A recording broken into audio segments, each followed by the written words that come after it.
বুঝতে হবে, ঠিক আছে? কালিমা তাইয়্যিবা, কালিমায়ে তাইয়্যিবা, লা ইলাহা ইল্লাল্লাহু মুহাম্মাদুর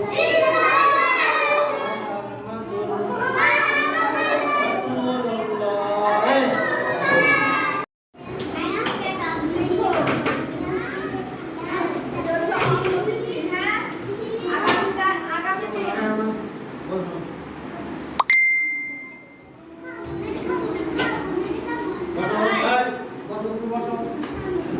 আচ্ছা, আগামী দিনের পড়া 1 থেকে 10 পর্যন্ত, ঠিক আছে?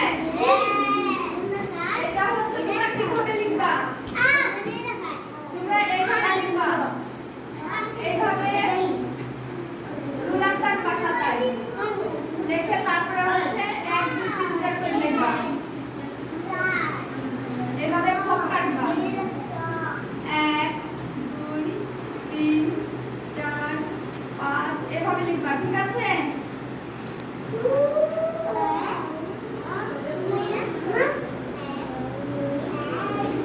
এইভাবে লিখে নিয়ে আসবা, ঠিক আছে? আচ্ছা, তোমাদের খাতার উপরে আমি লিখেছি 1 থেকে 10 পর্যন্ত। তোমরা এভাবে লিখবা, বসো, ঠিক আছে? আচ্ছা, সবাই যেন মনে থাকে। ক্যাপ্টেন কে? ক্যাপ্টেন তুমি এখানে দাঁড়াও। ক্যাপ্টেন আমার কাছে আসো। তোমরা প্রতিদিন ডিসিপ্লিন করবা স্কুলে, ঠিক আছে? ক্লাসে ডিসিপ্লিন করবা এবং জাতীয় সঙ্গীত মুখস্থ করে আসবা। তোমরা দুজন জাতীয় সঙ্গীত মুখস্থ করে আসবা। মুখস্থ করার পর তোমাদেরকে ধরবো, ঠিক আছে? তোমাদেরকেও ধরবো। জাতীয় সঙ্গীত যখন প্রথমেই শুরু করব তখন কিন্তু সবাই দাঁড়ায় গাবা। এই বসো, বসো, বেঞ্চের উপর কখনো দাঁড়াবা না।